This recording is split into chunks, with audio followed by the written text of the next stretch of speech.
dia, boa tarde para todas as pessoas que estão vendo, que verão este vídeo. Para aqueles que não sabem, eu sou o Grilo Falante, se preferir Nicolas Catalani Zamboni Kikebush. E o que eu ia falar mesmo? A música tá me distraindo aqui, porque afinal de contas nada como carnaval pra aqui do lado, né? É um lugar ótimo que eu escolhi pra morar. Todas as festas da cidade acontecem aqui bem pertinho, né? Pensa assim uma boa noite de sono, né? Nada bom é que eu já morei na beira-mar. Na beira-mar, lá em Fortaleza também, nesse nível aí, né? De manhã, 24 horas por dia, só barulho. Então, gente, deixa eu ver o que eu ia falar, que isso aqui realmente tá me distraindo. Sim, para aqueles que não sabem, eu já falei. O que mais que eu ia falar? Sim, claro, como pude me esquecer, né? Para aqueles que não sabem, o objetivo dessas lives é falar sobre a história do Brasil, contextualizada na história da capoeira, né? No vídeo passado a gente falou sobre um breve resumo dos temas que foram trabalhados no último ano, né? E para entrar num terceiro momento aí da história da capoeira, né? Porque num primeiro momento a gente conversou sobre a história do Brasil, que estava tudo muito ligado à história da capoeira, mas sem ligar tão diretamente, né? Num segundo momento a gente começou a falar sobre o que foi basicamente o ano passado, né? A gente falou sobre a história da origem da capoeira, das maltas, como eram as práticas das maltas, alguns personagens aí que estavam no meio dessa história durante os primeiros 50 anos da capoeira, né, no século XIX, que a capoeira ela existe desde o século XVIII, né? A gente não tem ideia de quando foi, se é da década, do ano, não tem ideia, mas do século ela existe desde o século XVIII. Se ela é anterior também ninguém sabe, né? Por enquanto não tem nenhuma prova clara de que seria anterior ao século XVIII. Mas aí,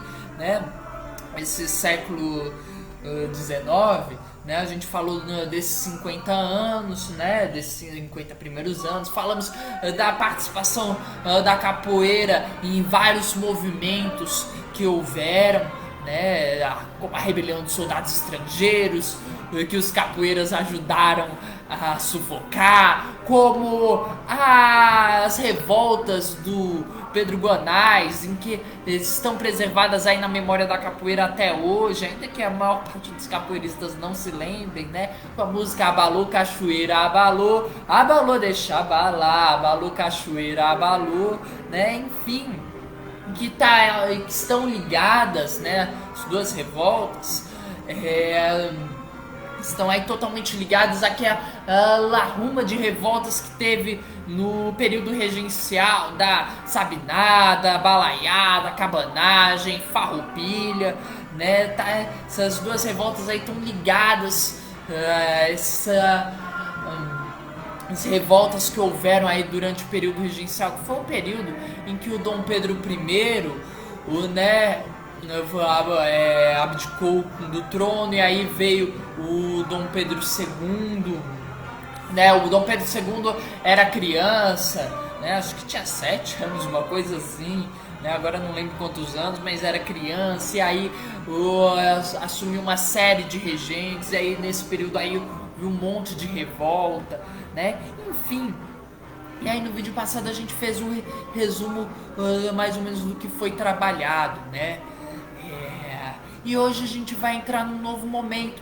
Porque se no ano passado a gente superou o Kubitschek, fazendo 50 anos em um, né? Vocês sabem que a propaganda do Kubitschek, a propaganda política dele, a promessa era 50 anos em 5. A gente fez 50 anos em um, superamos o Kubitschek. E agora, para comemorar a expulsão de um certo energúmeno, de certo o palácio, assim, pro interior, assim, mais ou menos no centro, só que um centro assim mais pro oeste do Brasil, para comemorar a expulsão desse energúmeno, né? A gente vai fazer aqui uma homenagem ao presidente que ganhou aí as eleições. Ao invés de fazermos 50 anos em um, como fizemos para superar o Kubitschek, vamos fazer 40 anos em um, porque vocês sabem que o energúmeno conseguiu acabar com todas as conquistas tidas nos últimos 40 anos ou mais, né? Então, para recuperar vão ter que ser 40 anos em 4, né? E a gente então, em homenagem, vai fazer 40 anos em um, falar aí de 1850 a 1890, né? Que é o período de ascensão das maltas de capoeira no Rio de Janeiro, né? Para quem não sabe, maltas eram os grupos de capoeira, por assim dizer, né? Só que com caráter assim criminoso, de certa forma, né? Assim, pra falar a verdade, né? O crime deles era jogar capoeira e não ter emprego fixo, porque afinal de contas, se a pessoa não tem emprego, é óbvio que a culpa é dela, né? A pessoa, ela passa fome porque quer, né? Isso assim, são coisas óbvias. Então, o crime deles esse, era não ter emprego fixo e jogar capoeira, né? Então, fora assim, algum outro combate de malta que acabava sem querer querendo em alguns homicídios, ou pelo menos em um homicídio, pessoas que eram feridas, porque afinal de contas a gente está falando de uma capoeira num tempo assim que a questão da luta era muito necessária, e além disso também resistir à prisão, porque afinal de contas não era considerado assim errado bater nos policiais que estavam querendo te prender porque você estava parado na esquina da rua, né? Por algum motivo isso aí não era assim motivo para prisão, né? Você tava assim parado no meio da rua e aí o policial olhava, te achava suspeito e te prendia, né? E você assim, era errado resistir, né?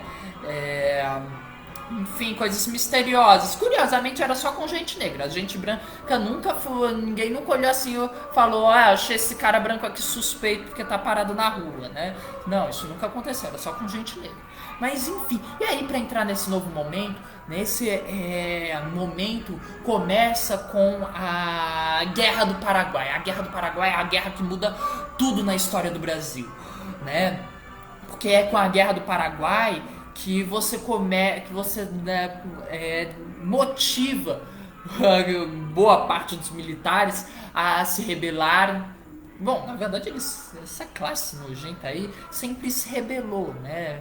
Fato é que eles sempre se rebelaram, nunca estão contentes. É pior que a Dona Aranha que sobe pela parede, né? E é porque os militares eles nunca estão contentes, sempre tomam mais e continuam não estando contentes. A Dona Aranha, coitada dessa mulher trabalhadeira, só quer chegar no topo da parede para fazer a casinha dela. E aí a chuva forte, que a gente pode dizer muito bem que é uma metáfora assim para essa elite nojenta, sempre chuta a Dona Aranha do topo da parede. Ela é obrigada a ficar recomeçando, né? Então assim, é uma classe assim pior que a Dona Aranha, assim, um contentamento pior do que o da Dona Aranha.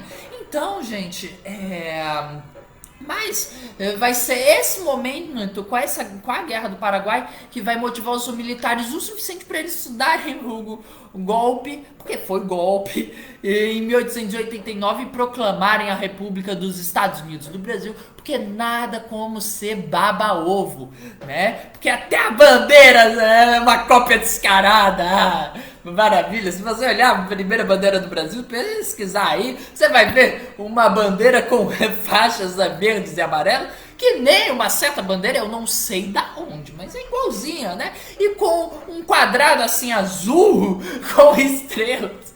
Eu não sei da onde que veio a inspiração dessa bandeira, mas assim, é muita babovice, né, gente? E o Então, gente, esse momento, mais para falar da Guerra do Paraguai, falando de capoeira, né? Porque você sabe, a única coisa que importa na história do Brasil é a capoeira. Então, já que a gente, para entender como é que a capoeira vai parar no meio da Guerra do Paraguai, a gente tem que falar de uma atitude anterior, né?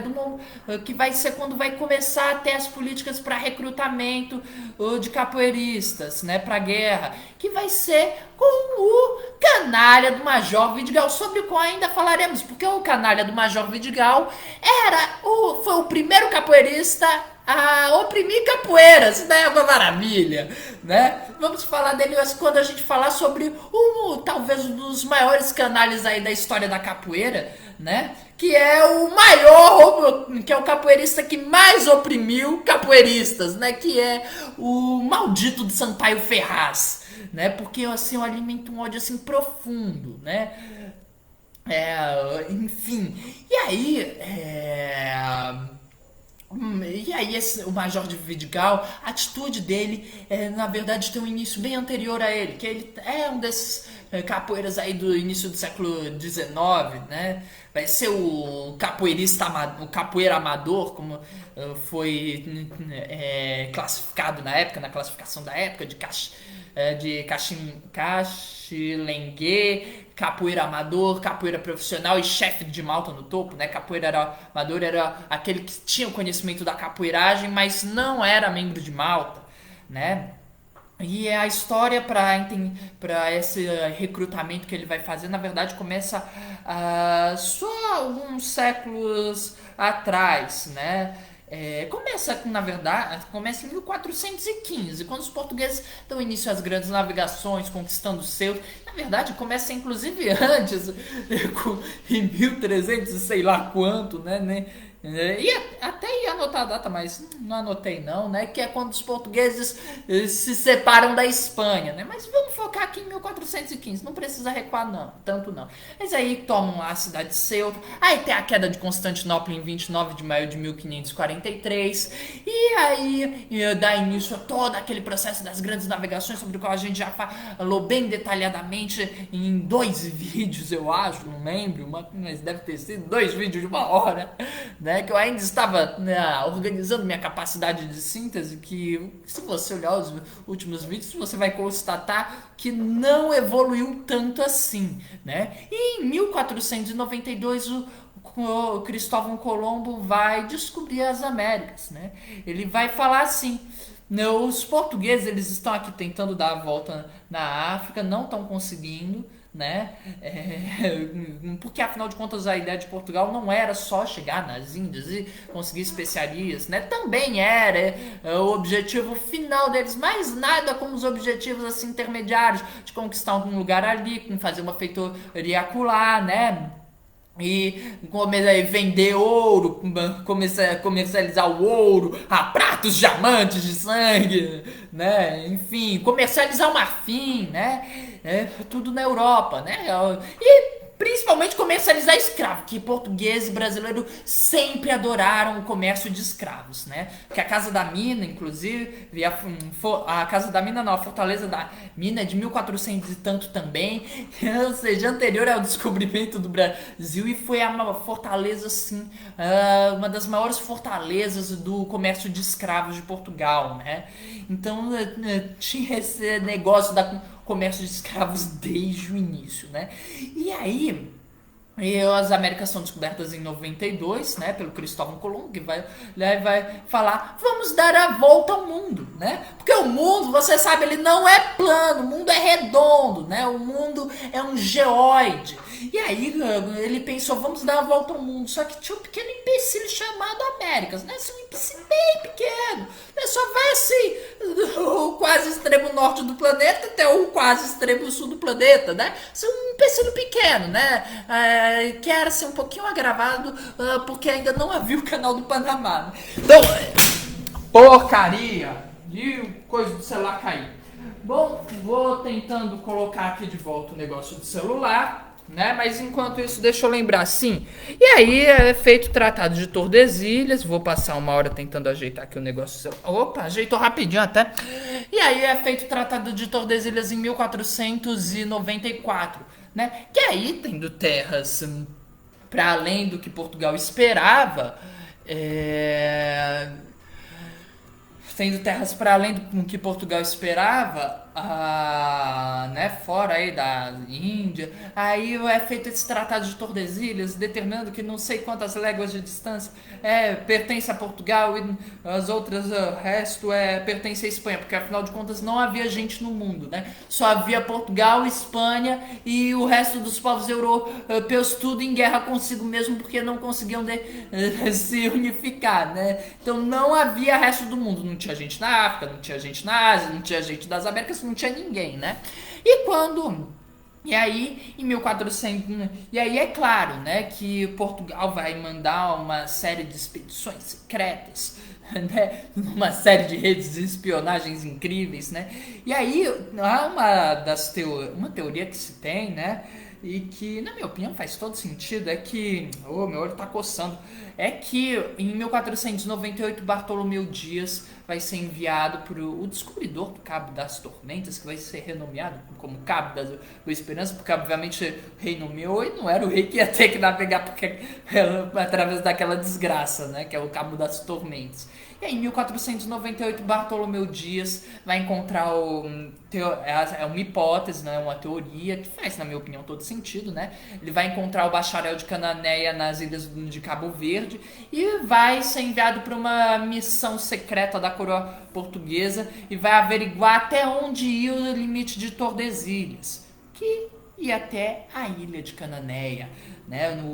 Seria aí o limite sul da ilha de Veracruz, da terra de Veracruz, né? Enquanto que o Duarte Pacheco Pereira iria averiguar até onde iriam os domínios de Portugal ao norte, né? E aí iria parar lá no Maranhão, acho que próximo da Foz do Amazonas. Enfim, aí tem uma história inacreditável, né, do início da colonização do Brasil. E aí eles vão estar tudo muito motivados para conseguir o ouro e a prata do rei branco, que era do Império Inca, né, que ficaram sabendo através dos povos indígenas que eles estavam tendo contato, né, que havia lá o rei branco, né, morando no alto das montanhas nevadas da Cordilheira dos Andes, e que ele tinha um monte de ouro e prata, né, e aí Portugal vai estar lá metendo o olho grande no território espanhol, né?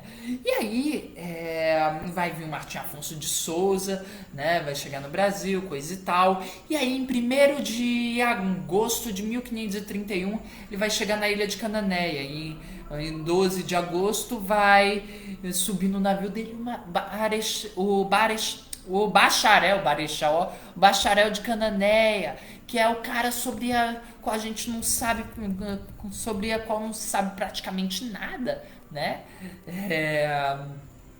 Você sabe aí que ele cumpria degredo, tava cumprindo degredo, coisa e tal, né? Que ele tinha, isso foi em 1531 e ele disse que chegou a mais de 30 anos no Brasil, ou seja, ou ele chegou junto com Pedro Álvares Cabral ou ele chegou antes, né? Então é uma das coisas aí que sustenta essa teoria da missão secreta do Bartolomeu. E aí vai ter lá um português, o Francisco de Chaves, que vai desertar de uma expedição espanhola, que desertou de uma expedição espanhola, morava em Cananéia, e aí ele prometeu retornar para o Martim Afonso de Souza em 10 meses do Reino Inca com 400 escravos carregados de ouro e prata. Se o Martim Afonso desse 50 homens para ele, aí o Martim Afonso deu 80 besteiros, que é gente que atira com besta, e arcabuzeiros, que é gente que atira com arcabuz, né? Tudo sob o comando do Peru Lobo. Eles partiram para o Reino Inca. Só que aí essa expedição nunca voltou, né? Em janeiro de 1553, né? Bem mais de um ano, o Martim Afonso de Souza vai para a ilha de Cananéia e vai descobrir que realmente não se tinha nenhuma notícia da expedição do Francisco de Chaves. Depois, chega em outubro, vai chegar a notícia de que eles foram atacados pelos índios Carijó no Rio, lá no Paraná, perto da Foz do Iguaçu. E junto com essa notícia vai começar a surgir o boato de que o bacharel de Cananéia é quem ordenou os Carijó matarem Esqueci, me fugiu aqui o nome. Sim, matar todo mundo da expedição, né? E aí o Peru de Góis, o Martim Afonso de Souza que mandou o Peru de Góis ficar de olho nessa história, né? E qualquer coisa tomar lá as atitudes necessárias, né? O Peru de Góis vai mandar um emissário para Cananéia para informar o bacharel que o degredo dele não ia ser cumprido mais em Cananéia, ia ser cumprido em São Vicente. E aí havia um outro cara, o Rui Garcia Mosquera, que era um espanhol desertor, de uma expedição espanhola do italiano Sebastião Caboto, de 1526. E aí esse Rui Garcia se instalou com a permissão do bacharel em Iguape. E aí, vendo a ordem do emissário, o Rui Garcia vai declarar que as terras eram da Espanha, o que até era mesmo, né? E que ele estava lá a serviço do rei Carlos V, que não estava, ele tinha desertado, né? E que ninguém ia sair de lá. E aí o emissário falou: você tem 2 semanas para sair, né? Aí, dentro dessas 2 semanas, vai acabar portando um navio francês para pedir mantimento para o bacharel de Cananéia. O bacharel de dois franceses vão descer, o bacharel de Cananéia vai fazer eles de prisioneiro, vai esperar chegar de noite, vão ir com os franceses dentro de um bote junto com todos os índios dele. Eles vão subir, e aí eles vão tomar o navio francês, né? Os 2 franceses vão pedir para jogar com os cabos para subirem, aí o bacharel e os índios dele vão tomar o navio, vão roubar o navio, vão pedir um resgate, né? E vão roubar os 4 canhões do barco, né? Saquear todo mundo que tinha no navio. E aí eles vão ir para Iguape, cavaram uma trincheira, colocaram perto de Capara, que é um pequeno braço aí do rio Iguape. Botaram os 4 canhões na trincheira e encheram ela de lança. E aí, depois das 2 semanas, né, do prazo, aí entre janeiro e fevereiro de 1534, o Peru de Góis foi buscar o bacharel de Cananéia, né? Aí os índios falaram: ele tá lá em Iguape, né? E aí eles foram pra Iguape. E quando chegaram, só deu os tiros de canhão e as flechas, né? 80 portugueses foram mortos. O Peru de Góis levou uma flechada no olho e perdeu o olho para sempre, né? E pra quem não sabe, Peru de Góis foi aí um dos capitães donatários, o único capitão pobre que deu o azar de pegar a pior capitania que tinha, que era no meio da terra dos Waitacá, né? No Goitacá, na portuguesando aí o nome.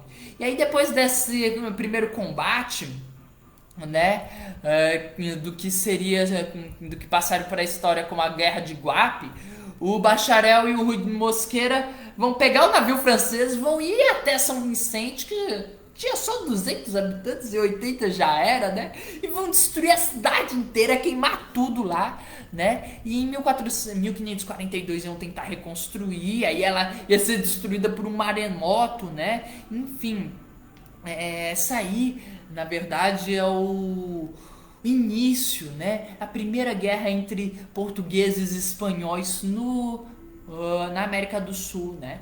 Isso, na verdade, vai ser o que vai ditar muito da relação entre portugueses e espanhóis aqui na América, né? Porque os portugueses, eles, como eu disse, eles tinham todo o interesse de conseguirem tomar a Cordilheira dos Andes, o Império Inca, né? Então eles vão, por exemplo, pegar e sempre vão dizer que ninguém sabia exatamente onde é que passava o limite de Tordesilhas, que eles sabiam muito bem, né? Então, um dos primeiros mapas do Brasil, aquele que tem aquele velho mapa com as capitanias hereditárias, se você olhar, o Marco de Tordesilhas está passando abaixo da Foz do Rio da Prata, né? Porque isso aí é uma distorção gráfica totalmente intencional, porque eles sabiam muito bem que não passava lá, mas eles colocaram para passar lá justamente para terem o controle do Rio da Prata,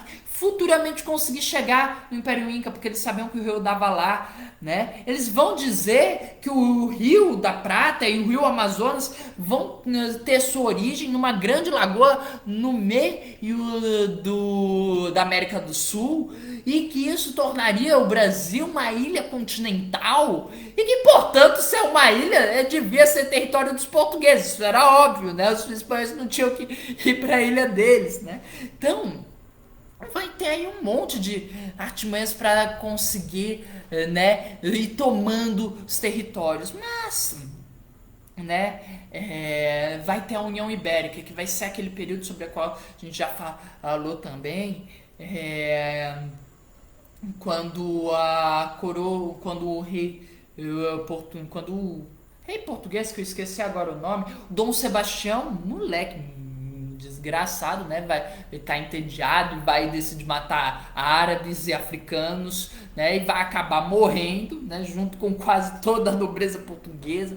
Aí o tio dele, que era o próximo da linha do trono, era padre, não era bispo, então ele não podia ter filhos, então ele era velho. Quando ele morreu, a linhagem portuguesa acabou, e então passou o trono pro rei da Espanha, que vai aí unir Portugal e Espanha. Uma vez que Portugal e Espanha estão unidos, né, ele não tem mais sentido o Tratado de Tordesilhas, né? Então os brasileiros vão começar a adentrar aí no território na América do Sul, né? E isso vai ser essa União Ibérica é de 1580 a 1640, né? E aí quando você tem o fim da União Ibérica, né, que apesar de terminar em 1640, só termina mesmo em 1666 com o final da Guerra da Restauração, que é a guerra que foi a guerra aí para separar Portugal e Espanha, né? E colocar o descendente bastardo aí da família real portuguesa no trono, e tirar esse descendente aí espanhol, né? E aí então todos os limites do Brasil vão ter que ser redefinidos, né? Então aí a gente vai conseguir o território até a Laguna, né? Que era exatamente no último lugar que dava para navegar, né? Porque depois disso, só lá na abertura da Lagoa dos Patos, porque a costa é totalmente reta, não tem baía, não tem reentrância, não tem porto natural, não tem nada, né, para aportar. E então eles ficaram aí até Laguna, em Santa Catarina. E aí a gente vai ter uma história que eu adoro, porque afinal de contas brasileiro é aquilo, né? Malandragem, só sai daqui quando essa roda acabar. Se meu mestre disser eu, se cavalaria tocar, capoeira é antiga arte, foi o negro inventando. Me diga quem é brasileiro e não tem um pouco de malandro. Oi, malandragem, é malandro é malandro, capoeira, oi, malandro é malandro, né? E enfim, que brasileiro que não tem a malandragem no sangue, né? E não tem e a malandragem não é à toa não, porque pensem os cabra malandro eram esses portugueses, né? Que aí vai ter a história na colônia de Sacramento, que é uma coisa assim ridícula, história assim que beira o ridículo, não parece ser verdade. Mas já vai daqui 30 minutos. Minha promessa de ano novo foi encerrar antes dos 30 minutos os vídeos. Então vamos lá, né? Tenho quase certeza que na semana passada e retrasada eu não cumpri, mas essa semana eu vou conseguir, com aí uma folguinha dos 30 minutos. Mas então, gente, por hoje é só. Até a próxima semana. Próxima semana a gente vai falar aí da colônia de Sacramento, que é uma história ridícula, né? Uma história assim, beira ao ridículo, falando sério, né? E esse vídeo vai estar no meu canal do YouTube, Papo com Grilo, dentro de uns 15 minutos. Agradeço a todo mundo que for lá curtir, comentar, agradeço a todo mundo que compartilhar, agradeço quem não é inscrito se inscrever, né?